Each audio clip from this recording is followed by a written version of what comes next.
Anyway, we are blessed by the noise of breaking down the wall, so you're going to just have to put up with us, as we will have to do as well. So continue the intro.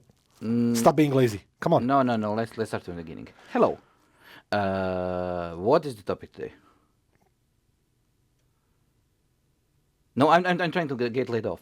No, you're not going to get laid off. Come So on. so the topic is why do we need to lay people off when the company is working, and when everything is okay and the money is fine, and we have witnessed all the alphabet companies, not only the companies, the FANG, the Facebook, Amazon, Apple, Microsoft, Google, and everybody else of any merit has laid off enormous amount of workers. Intel was last with 15% of workforce, but Intel was actually had some idea why they were doing it. Because their business right now is in big trouble, but the rest of it sometimes seems completely counterintuitive. Yeah. Why do you lay off people when you are at the same time hiring people? So without further ado, let's do the intro and let's start talking about layoffs.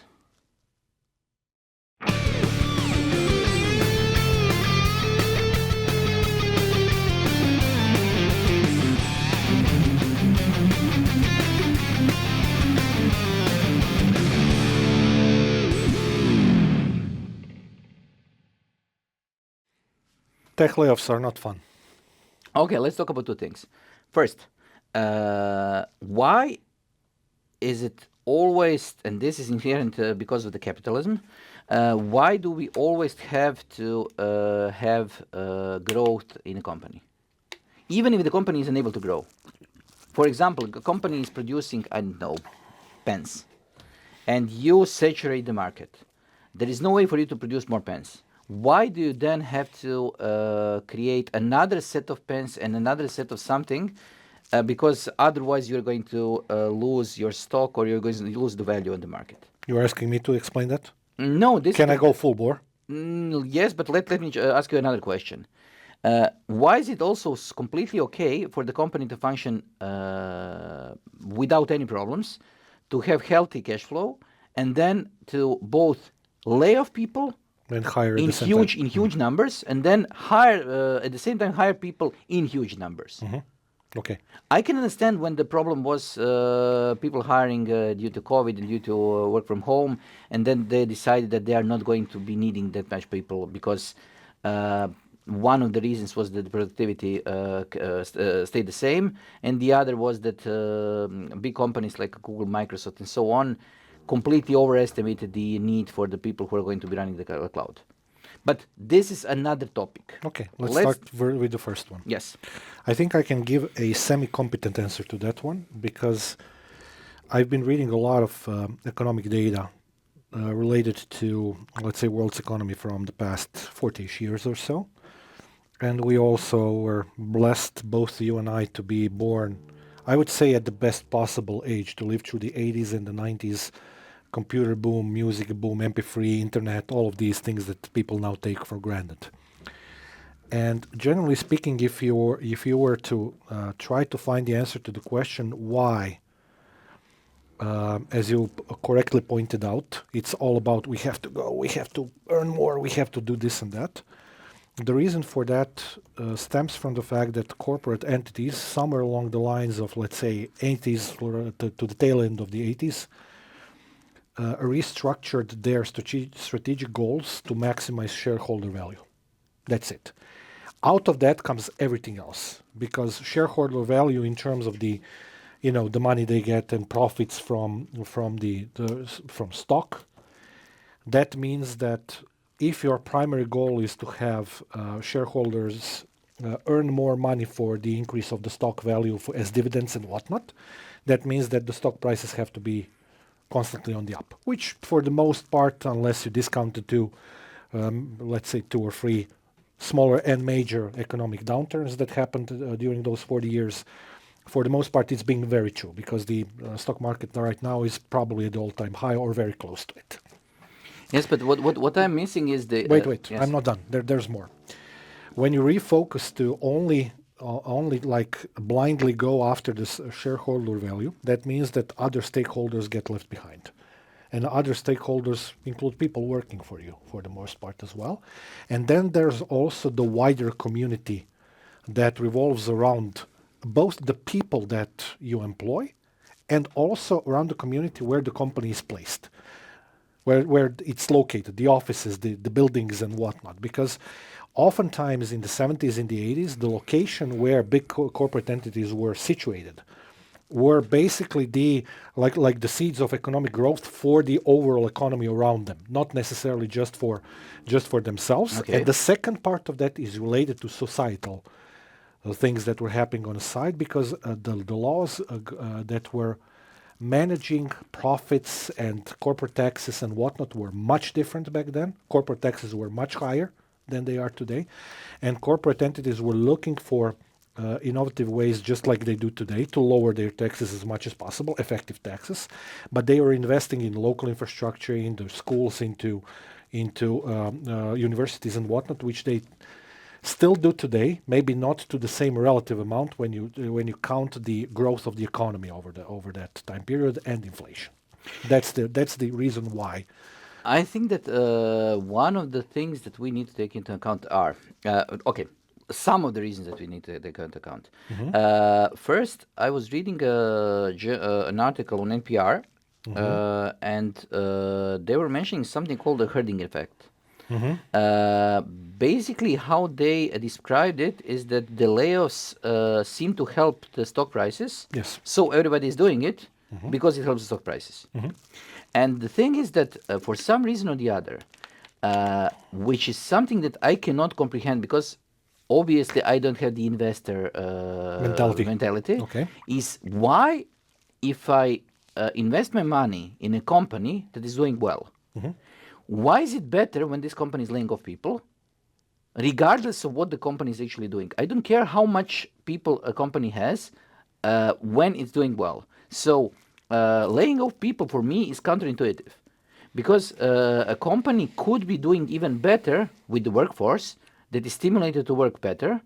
And what is happening right now is when hundreds of thousands of people get laid off, what is left in the company is usually the people who are too scared to work there, or do not think about the work or the general idea what the company should be doing. Instead, they're trying to survive. So it is lowering the morale of the company and basically shortening the long-term effects of having somebody in a company who is satisfied with working there. I completely agree with you, but the fact of the matter is that you just further confirmed what I said, because you're focusing on the psychological effect that then translates into the, let's say, market effect out of the, let's say, the society and the workforce that was laid off, and their perspective of what's happening to that company having larger repercussions on the company.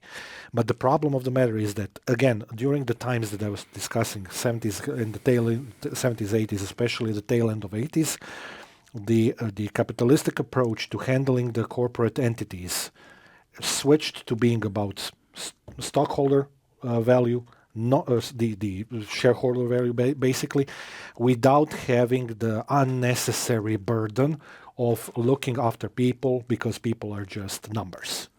Because the psychology of that doesn't exist. That's what I'm saying. Yes, and I know, but the awareness should exist. The psychology of it is clear. If you have The motivated only people, way in which awareness of that is going to overturn the principle is when the whole economy crashes. You can shout from the mountaintops with a PA as loud as the whole human existence. You would still not get that to change. That's the problem. yes, this is one of the problems that I have with how the corporate management is working right now, because I can see when it comes to Croatian local market, there are some companies, I'm not going to name them, that are they have stock. They are Publicly traded as well. are publicly traded, but at the same time they actually make decisions based on what is the best of the company, because I wouldn't say that they don't care about the stock, but they see the stock as something that is going to happen even if the decisions are not to just lay off people. So they are not going to create or do public actions that are there just to satisfy short-term dividends.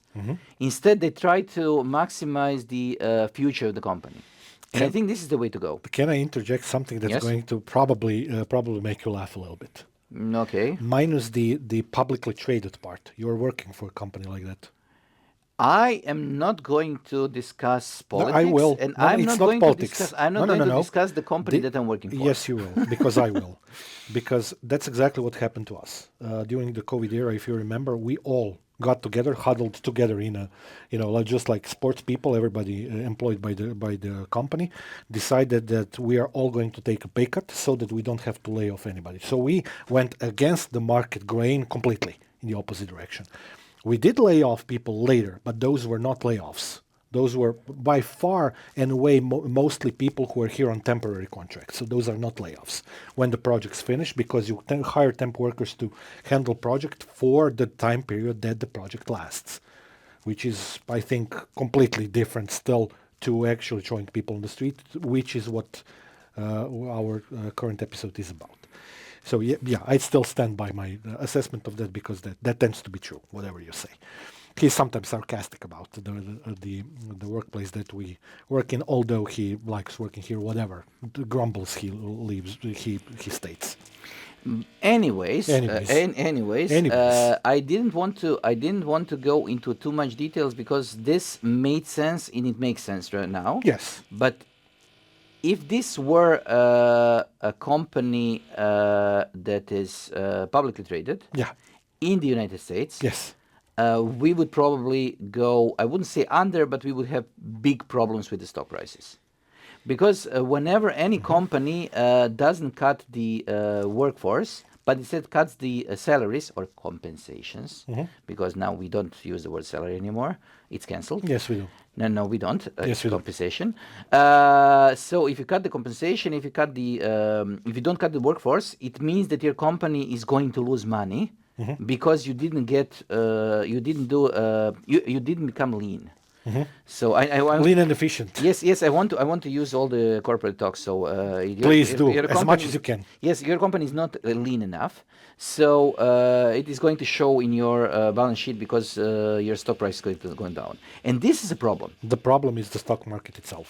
Yes, the problem. The root of the problem is there. But I think that the root of the problem is that the stock market, as we think about it, does not exist anymore. Yeah, I would agree. The stock market that everybody thinks about, so you buy a part of a company and you invest money in the company, is just one small bit of what is happening in the stock market. Correct. Because you can short, you can maximize, you can buy derivatives, you can buy derivatives of derivatives, you can buy into people dying. Combined derivatives. Yes, you can buy into whatever the financial instruments and products are there.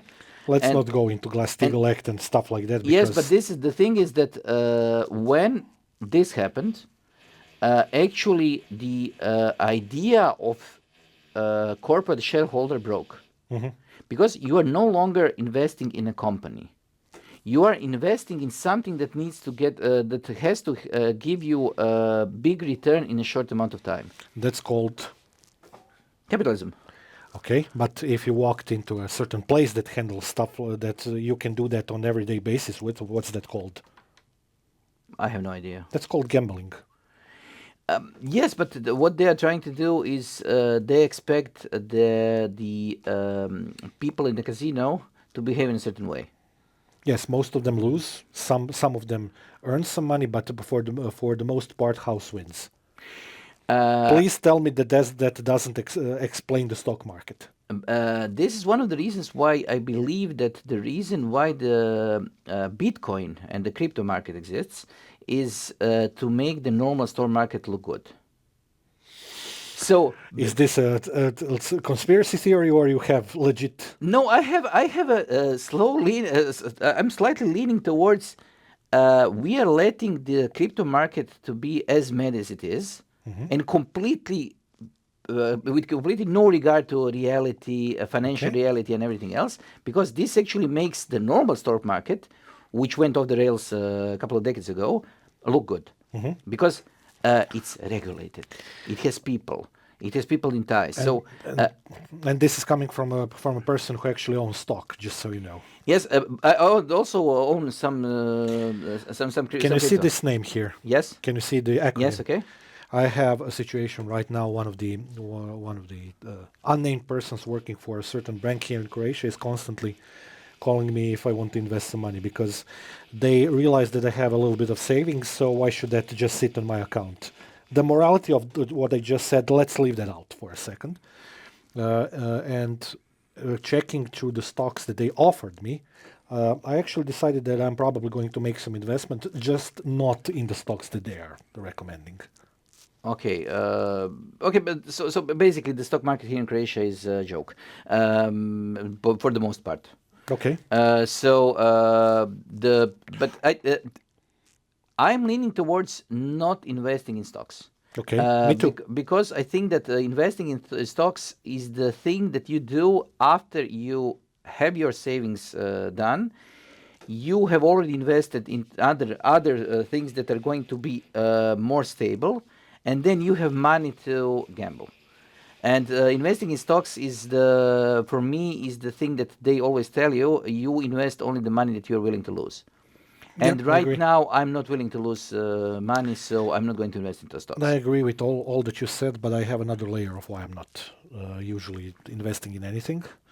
This is much more personal than what I consider to be a cool topic for the show. But But we are not going to talk about investments here because we are not going to go into politics now of investing. We are there going he to. goes. No, I just wanted to say that for me, gambling is unacceptable. That's the problem because I'm an ex-gambler. I used to have a lot of problems with that. For me, Not real life-threatening no, no, no, no. problems, but Let's still, let's agree on one thing. yeah, Gambling is not acceptable for me for another reason. there is. My attention span is short. Okay. In order to invest in stocks, you have to follow the company along. Yeah, which is what would I would And do and you yes, and wouldn't. this is Yeah. something that I'm completely unable to do Yeah, that's in okay. any way or form. So the only way for the stock market to work for me is for somebody to give me the idea in what to invest, and then to follow the advice. And since I'm disinclined to follow any financial advice from any person Any who is, advice? and no, any financial advice for any person who, okay, any professional advice for any person who is professionally involved in anything. Correct. So I'm going to basically skip the stock market. It's too volatile for me. So your But your let's pro- go your back problem your problem is let's say concentration/mental one, and mine is just mental one, personal one. just mental one. No, personal one. But both of ours are mental, but Yes. in different ways. Yeah, I agree. I Okay. know what my weak spots are, and I don't think that investing money in the stock market is going to be something that is going to happen. Because I have a personal problem. One of my personal problems is that I'm disinclined to let go of things. So Yeah, even you are what's called a hamster. no, but let's say that No, that's true, but I'm no, not no, saying no. that in a dissing Right way. now, I should be. I have a car that is 22 years old. I should be changing that car. No, what you have is a pet problem. Okay, smart is a pet. Okay, but I have a smart car that is 22 years old, and the thing is that But I'm all for it no that. no it is running correctly. Everything is working, I'm all for that. and in all intents and purposes, I should be changing the car, but I see no reason why. You know that I'm very big proponent of Yes. that sports metaphor that you don't change the team that's winning in anything in life that's relevant to you. Yes, but I think that the smart car that I'm driving, Stupid car. the Yeah. first generation of smart, is probably the good example of what I think a normal company should be looking like. Lean, Uh, uh, Working, barely working, barely working. but satisfying the need that I need. So I'm actually able to go from point A to point B fairly quickly. It is sheltering me from the rain when the rain comes, so I don't. It is a small car, so I can park it anywhere. Yes. It has its own problems because it's small. It is usually uncomfortable for anything other than driving for 15 minutes or so. On a straight road with no roadblocks. or Yes, and holes, it doesn't like bumps, holes, anything. potholes. So or No, sharp turns and so on. But anyways, let's not go into this because I know that I, you I need to say something about this. uh, One sentence. coming from how that you are driving, coming into a smart car, I know what your feelings were when we were No, driving across the no, city. I was completely thankful for you to drive me to the place where we were going, which is cool. I wanted to say something else. The reason why I'm dissing the smart car usually in your company, uh, you have it, so Yes, I'm dissing specifically your smart car, yes, is not related to the fact that I hate smarts or whatever. It's because you are one of my closest colleagues, yes. and I deem that to be a risk Why? because that car is a wrinkle waiting to happen. Um, Like curl, like really nice No, it wrinkle doesn't. waiting. No, Oh it yes, it isn't. does. No, it isn't because I have seen the cars that were involved in the accidents. The bigger problem is that it becomes basically a pinball ball that goes tumbling across. And the thing is that you shouldn't, or uh, if you are crashing into something, it's okay because the car is light and this something, if it's not unmovable object, so don't crash into trees. You're going to just going to spin off, and this is going to be it. As I So said, it's a risk. the car itself is not a risk. The driver is. You drive pretty well, so I don't think so. And You are a little bit deconcentrated, just like everybody else, but that's it. this is the problem. This is Yeah, the I know. problem. Okay, But going back. anyways, we are right now. Okay, We are on let's a retrace. tangent of a tangent of a No, tangent. let's retrace. Return Retrace. zero. Let's retrace back to the original function, and the Yeah. original function was: are layoffs okay when the company is doing good? I am not going to be the defender of these sorts of decisions. I understand why they say they do it. I think it's bullcrap for the most part. But I also see small bits and pieces of, let's say, long-term smart management in that. But that's a very, very small portion of what I'm about to say. For the most part, and I have some data here. Actually, I took the liberty to look into this before we started recording the episode. And I reached the conclusion that these numbers are completely insane in the past 2 years only. So Amazon 37,000, Google 12,000, Microsoft close to 12,000. There are more and more coming as well. So we're talking 50 plus thousand people that they Just to laid off. interject, in 2023, the total number of layoffs in IT sector was something like 260,000 in the IT sector in the United States. Yeah, but I just And this counted a specific couple for of companies. and this is specific for the United States Yeah, because yeah, I know. companies in Europe and companies in other parts of the world don't usually do the things that big companies in the United States do. Yeah, because they are much more shareholder value driven. Yes. US. That's the reason why. The Europe hasn't yet caught the bug of extrinsic shareholder value. I'm not saying that it will or it won't, but it's just still a little bit different. That can change. You never know. Hence the reason why we shouldn't be looking into the stock market all that much personally as well. They usually say that it is because of the pandemic. That's the most common reason, and then it's about the adjustments post-COVID and about future business strategies, which requires shifts in business strategy. But the key point of most of the business strategies that they mentioned as a reason for those massive tech layoffs are actually related on focus on profitability. Hence, going all the way to the beginning of our episode. I would say that there are other reasons why some of these things have started happening, especially this year, because we talked about AI a lot. It is more than obvious that AI is not necessarily providing the gains and the things that everybody expected. This can be basically explained in multiple different ways. We have product problems that are related to that, NVIDIA and whatnot. We have the fact of the matter is that most of these AI services that people are using are not mature enough to be used realistically. Also, we had those outlier examples. You know, that guy in India who fired the whole support staff. He said he's going to use AI for that and for stuff like that. That's the outlier. Yes, there are out always there. people who think that they know better than the rest Of of the course, market. yeah. But basically, I'm describing the span This one being the complete outlier on the other direction. And for example, let's use a metaphor of our company being the completely opposite of that, because all the companies are somewhere in between, or by far the most of them. I think that with what's happening in the AI space, with the relaunch of the Copilot, with the relaunch of the recall. By the way, they published a document about recall. Okay. It's funny to watch, Yeah, I to haven't see seen it. it. Okay.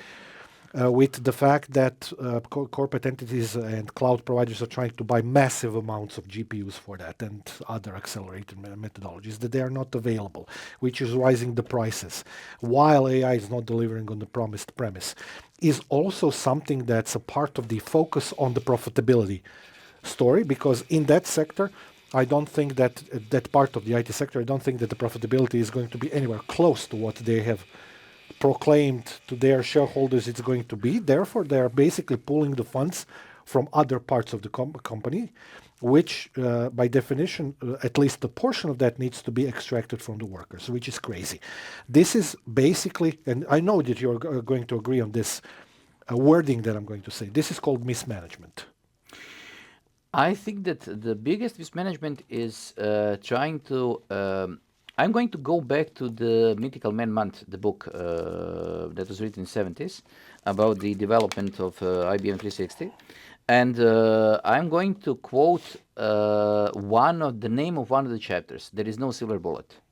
Trying to say that AI is going to, I don't know, maximize the profitability or make people 1,000 times more productive or whatever, it is going to change the entire industries. Yes, it is going to change the entire industries, but not in the way that we think it is going to change. And not in such a short time span as well. Not only this, that the way that it has changed entire industries is that it made some industries completely incomprehensibly unusable. For example, the X, the Twitter, which I was a big proponent of, has become unusable not because of the Elmos trying to create free speech bubble, whatever it is, but because everybody is using AI to create a meta content that is supposed to be intelligent and usable.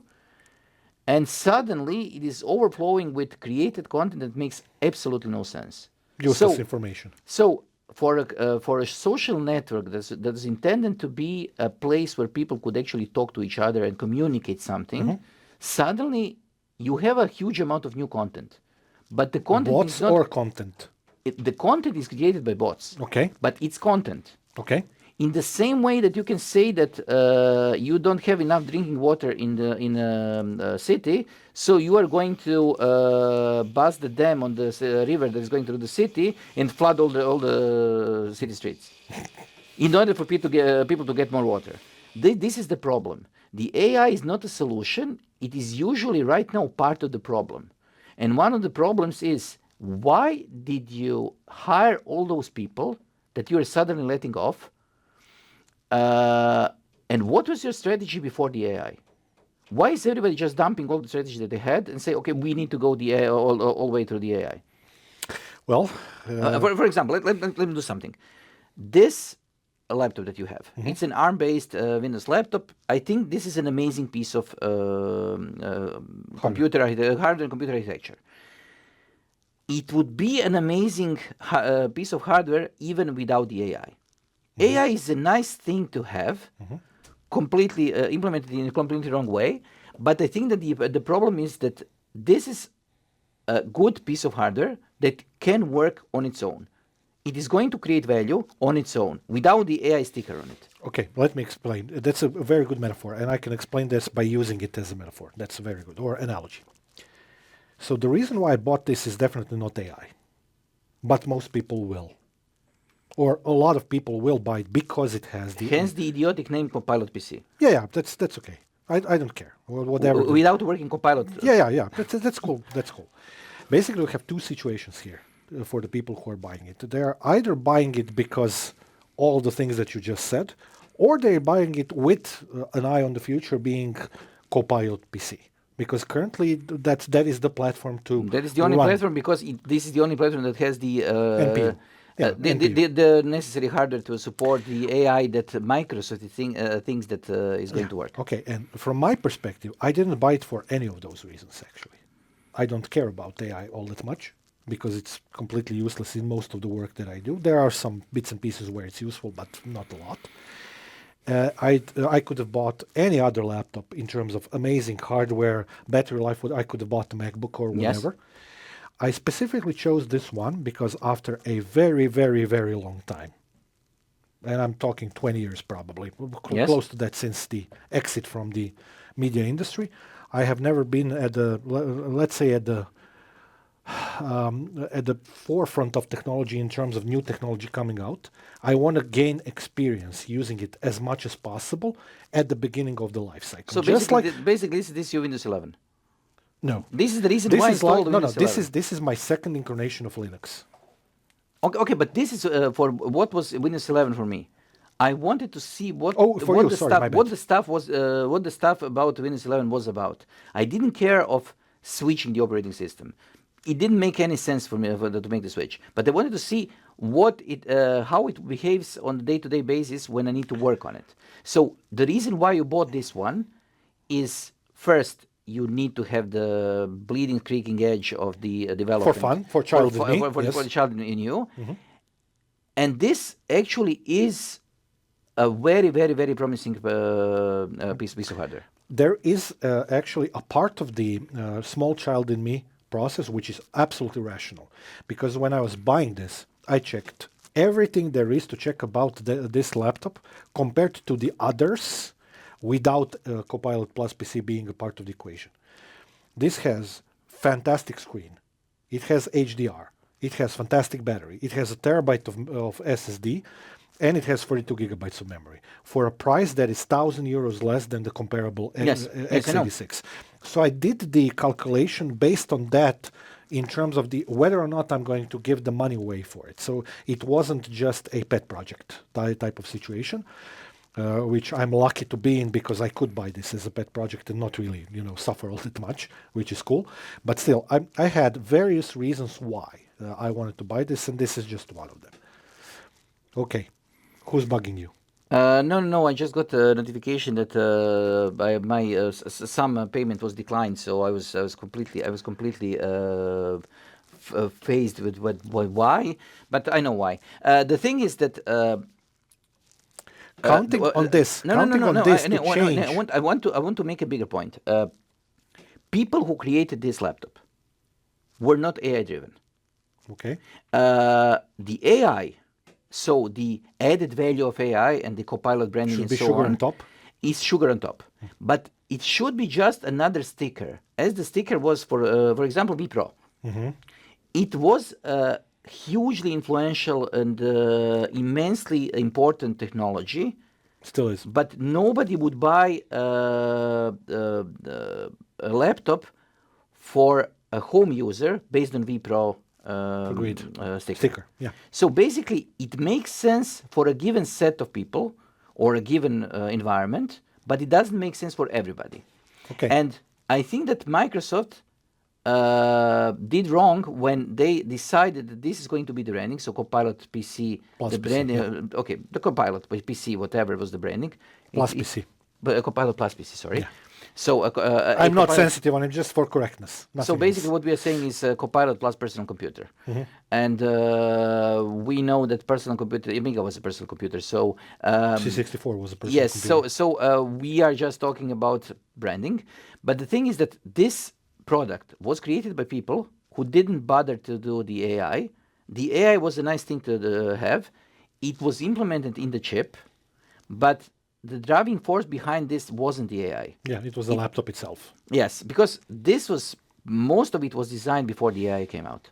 So my second rational reason for buying it, and this is very much tied to the topic that we are talking about, is that I have a couple of clients who are seriously considering buying a whole bunch of these laptops, not necessarily this model, but the Copilot Plus PCs in the business space. Yes, but let me just go Specifically for the reasons that we are no, discussing today. let me go back. And now, when you're talking about layoffs, when you're laying off people because you are switching the strategy to AI, this Okay. means that you either you have people that shouldn't even have been hired because Mismanagement. they are this management, or you are laying off people that are capable of doing a hardware like this because you want to get more people on board that are going to be able to do 2% that is the added value of AI. Okay. So basically, you are switching your entire corporation, or you are moving your entire corporation for a short-term gain that you can say, okay, I now hired 2,000 people who are going to work on AI projects. But at the same time, you are weakening the part of the corporation that is actually able to produce a product that people want. There are two reasons why this is important, the topic that you just mentioned. First reason is the, let's say, the fourth principle of mass production. You know, the more of this you have, the less people you have. Basically, people have been replaced by machines or something for, decades and decades. This is nothing new. I'm not trying to be insensitive, that's just the truth. But as a side effect of that, something else is happening on the market, I think. You are laying off people. Basically, there are, how many did you say, 200 plus thousand people laid off in America? 260,000 people in 2023, plus all the people that you mentioned in this Okay. year. What are those people going to do as a next step? They're probably going to change companies. Because Are they the IT is big enough that you can actually find the work if you are working in IT. Yeah, that's good. But let me follow the train of thought. Are they going to get hired for the same amount of money that they used to have in bigger companies? I absolutely have absolutely no idea. No, because the wages have become stagnant, and then they went slowly but surely down because they have risen during the COVID era very, very, very, very much. So a part of this strategy is actually, I think, related to reversing the effects of the COVID era on the compensation of the workers Yes. as well. And this is going to continue because, again, shareholder value. The more profits, the more things that the boards of the companies can vote to give to the shareholders, therefore raising the value of the corporation and whatnot. And then don't get me even started on the stock buybacks that all of the major companies did in the past couple of years. That's just pure insanity. Don't want to go there at all. But a part of this story might be that we are waiting for some mergers or acquisitions to happen as well. So I see 90% of the reasons why this has happened is not necessarily something that's positive in any kind of way. 10% of that I could understand that it might have a positive effect on the corporate entity in the future. Maybe they're still thinking about keeping the cash and buying some other corporate entities to integrate new technology and whatnot, specifically talking about the Amazons, Googles, Microsofts, Intels, whatever of the world. AMD just bought an AI company a month ago for, I don't know, $600 million or whatever it was. So there might be something happening there as well. But that's, as I said, minuscule on the scale of problems that this creates. Okay, but I don't want to dump all the problems on AI. AI has created enormous amount of I would say it would. I wouldn't call them problems. I would call them corporate lingo challenges. No. Opportunities. I would say that AI has created a lot of dilemmas for the corporate. Trilemmas. Yes, trilemmas. Because the idea was that what AI has created is virtual solutions to the problems that don't exist. So people. Now you can go into conspiracy theories. You should continue with that. No. But the idea is that people who are not into AI don't understand what current large language models, and let's call them LLMs, yeah. So what they are capable of doing. And suddenly when somebody says, okay, it's going to change the marketing landscape. Yes, for the worse. It is going to change the way, for example, that we write books. Because it is going to make English that we are using as a second language better in a written form, because it is capable of doing an amazing job on doing the spell checking, grammar checking, and everything. We were else. able to do that before the AI, but yes. But the amount of changes that an AI is capable of doing and helping you while you're writing is compared to the large generation of the grammar checks and the. I'm going to just switch over and say do you even remember right now from the AI perspective? Do you even remember that we did grammar checks and the syntax checks? Because now the AI is going to, you just can tell it, okay, this is part of the text that I need to be written in plain English. It is able to do it, and it makes you completely fluent in English. So there is no reason for you not to create stuff. But using AI to create new content, amazing content, and so on, is completely wrong, was wrong, is going to be wrong as long as the AI is just a large language model. And as long as it's being trained in the way in which most people are saying is being trained. This is the other reason why I'm starting to disregard AI as something interesting, because when the AI first came out, the ChatGPT, it was trained on basically the entirety of the internet. It was trying to do go as wide as possible. Right now, when people learn that their data actually is worth more than they were thinking it was worth, everybody's locking down their initial data. So right now, you're seeing better and better models that are trained on worse and worse data. A lot of websites, I've noticed this trend in the past couple of months. They have been changing their, let's say, licensing statements. Licensing, yes. And this is one, for example, Grok, the Elmo's AI, is an amazing piece of work because it incorporates fast processors. It is able to give you solutions quickly. It is incorporating image creation that is, I think, one of the best on the market. But at the same time, it was trained only and strictly on the data available on X or Twitter. And we know how correct that one is. And no, and the problem is that it doesn't know about, I would say, 3/4 of the things that you ask it, because it needs to be mentioned on Twitter in order to be able to be included in the data that the LLM is capable of looking up. And this is a huge problem, because suddenly you have AI that is extremely limited by the training data, and this training data is plainly wrong.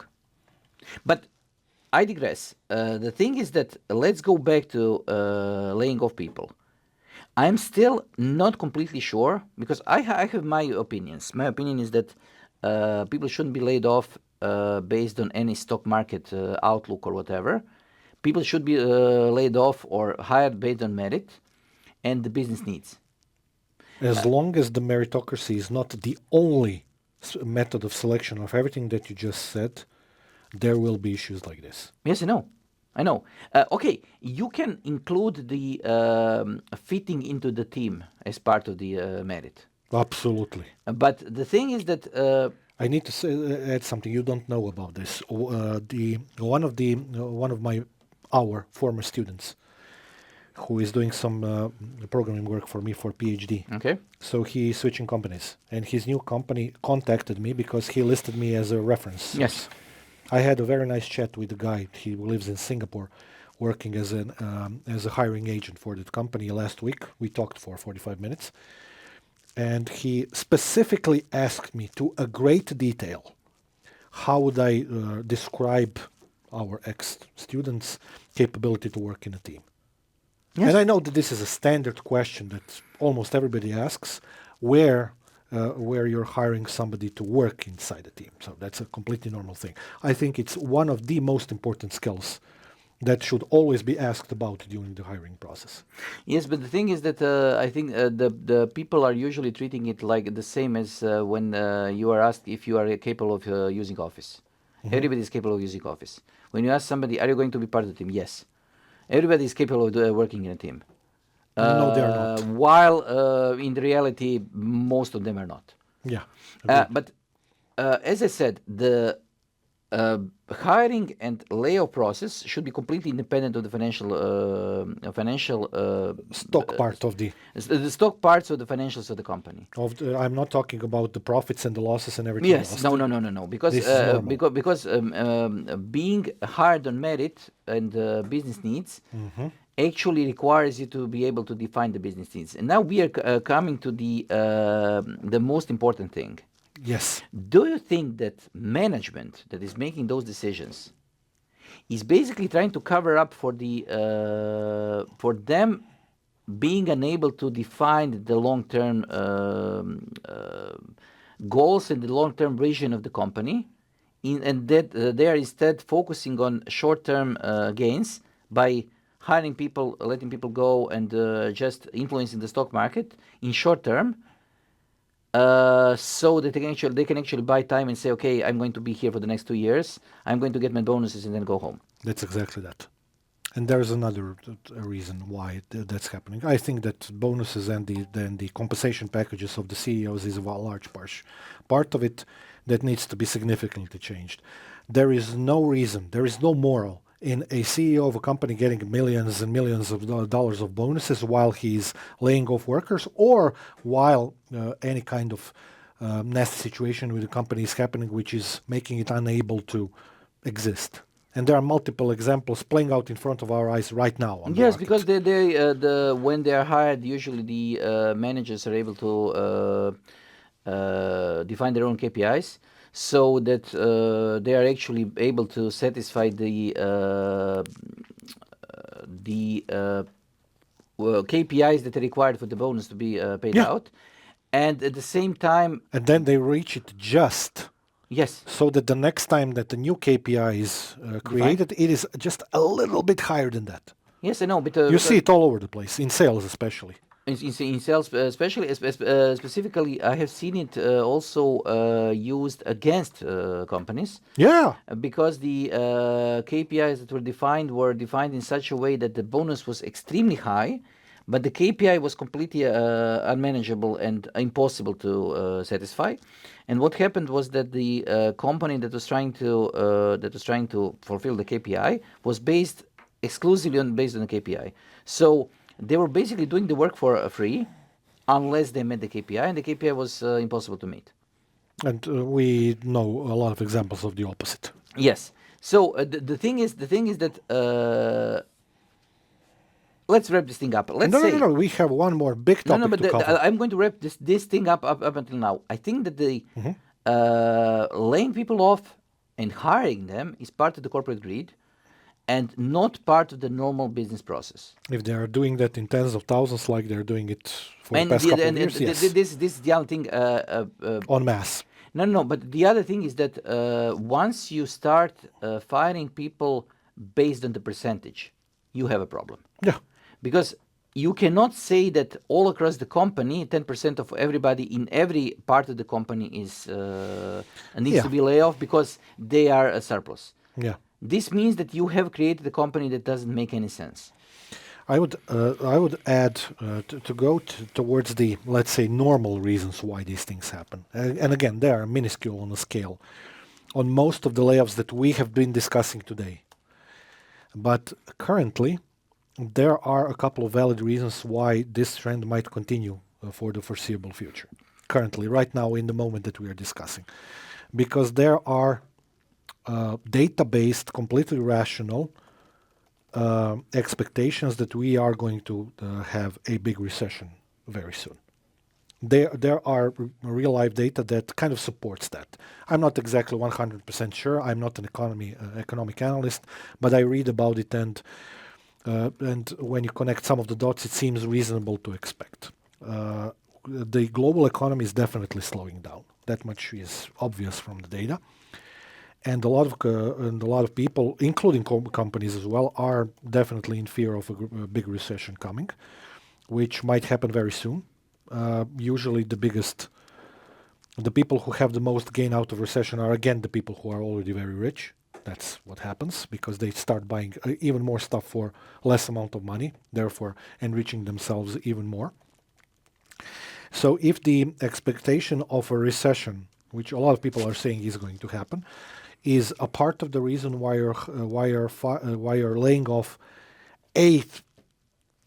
some amount of people, and this is a part of the strategy, I can partially understand it, but that cannot be the excuse that you keep on using every single day because, I read about the recession and there's 1.5 million empty apartments in the US or thereabouts which cannot be sold, etc. In our country, they are talking about changing the legal framework for short-term leases and whatnot, That's going to create, if they do that, that's going to create a completely different situation to what it is right now. It's going to create a situation in which there is going to probably be a lot of apartments that are going to be sold, which is going to drive the square meter prices down, which would be good because they are too high everywhere in the world, not only in Croatia, just using it as an analogy here. I think that those kinds of fears. I know that I'm not only getting information about it by reading. I'm actually seeing that from the clients as well, because the business has been slowing down Yes. for quite a while right now, and I'm definitely taking that into account when discussing making any kind of investments, because I'm making none. Right. I'm not buying any new equipment. This is the last thing that I bought. I'm not going to buy anything new for the foreseeable future. I'm speaking as a corporate owner of my own company. You have it as well, because you have to also calculate the way in which you're going to operate within those realms of slow down economy and less work that you're going to get. You have to lower the costs as But much as you can and stuff like as you know, that. I'm slowly going deep into the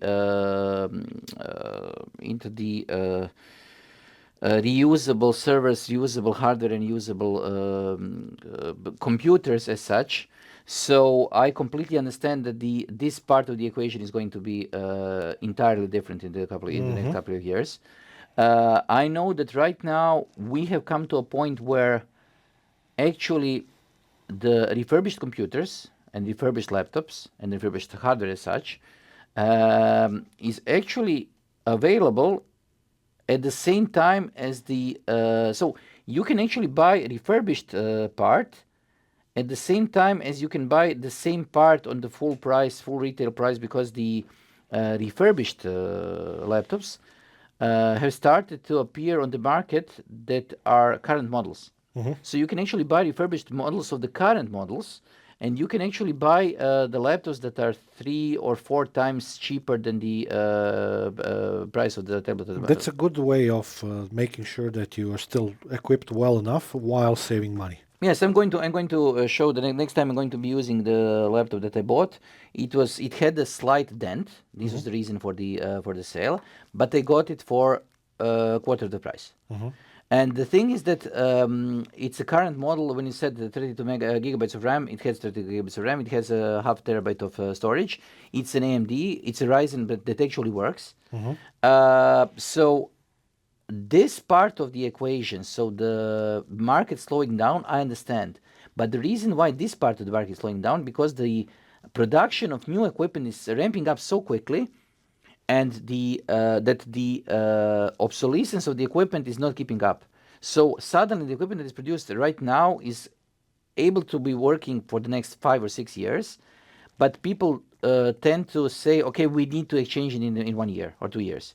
So you're saturating the market with the equipment that is completely okay and functional. So this also creates a problem for the economics, because all the companies that are producing new hardware are not going to be disincentivized to create new technologies, simply because then nobody's going to buy them. I think that there's a larger thing at play here that might play out in front of our eyes in the next decade or so. We talked about this in one of the former episodes. This might be like the planted seeds of a future gig-based economy as well. This is what's happening with a lot of layoffs and whatnot, because for the most part, from the employer's perspective, hiring somebody on a permanent contract for compensation, salary, whatever you want to call it, because of the taxes and everything else, makes less and less sense from the corporate perspective. Yes, I was now using ChatGPT to just see what the short-term and long-term considerations were for the laying off and so on, and the answer is pretty interesting. Short-term, what the ChatGPT defined as a short-term, whatever, it said that the thing is that layoffs are going to give you cost reduction, savings, stock price reaction, usually the positive one, earnings per share is going to go up, and return on equity is going to go up. Yeah. So Seems reasonable. financially completely reasonable. But long term, it is going to be loss of talent, loss of innovation, loss of human capital, loss of employee morale, reputational damage, brand damage, customer perception, rehiring costs, and loss of institutional knowledge. And the relationship between those two things is called corporate risk. Yes, but I don't see any risk involved here because this is a plain and simple thing that it's not risky to lay off people. It is downright stupid. No, it's not stupid always, but yeah, I understand where you're going with this. When you define it like this, yeah, it's just short-term gains and long-term loss, but the loss is going to be huge. Yeah. Okay. Okay. So let's wrap this thing up and say we didn't even touch the words like socialism, capitalism, and so on. We don't need to. Because they are getting, from my perspective, communism, socialism, and capitalism are getting old as definitions. They are last century definitions. From the 1900s. Yes, and the problem is that what we have right now is completely different. It has evolved, and we need devolved. We need somebody who is going to redefine new terms for what is happening right now. I just read an article about some of the economic analysts saying that the liberal capitalism of today is on its last dying breaths. As I said, we need a person who is going to rewrite all the different definitions and use new ones. We definitely need a new economy. That's but also we need new paradigm. That's what I'm saying. But also we need new names for what is happening. So I would be completely satisfied with saying people that are running an economy of A, and they are achieving the community of B and the financial strategy of C. But the most important thing is that it's all lean. Lean agile. Lean agile, yeah. Okay, so on that waterfall, let's yes. on that waterfall, let's thank you for being with us. Yeah. This has been an interesting episode because we completely went off the rails many times, but thank you for being with us, and I do hope that this is going to be interesting for you to join us in some sort of discussion. Yeah. Because from my perspective, it is extremely complicated to understand what is happening, and we need to open a discussion about this. Like, share, subscribe, and you have the link to our Discord server in the description of the video as well, and see each other in the next episode. See you, bye. Bye.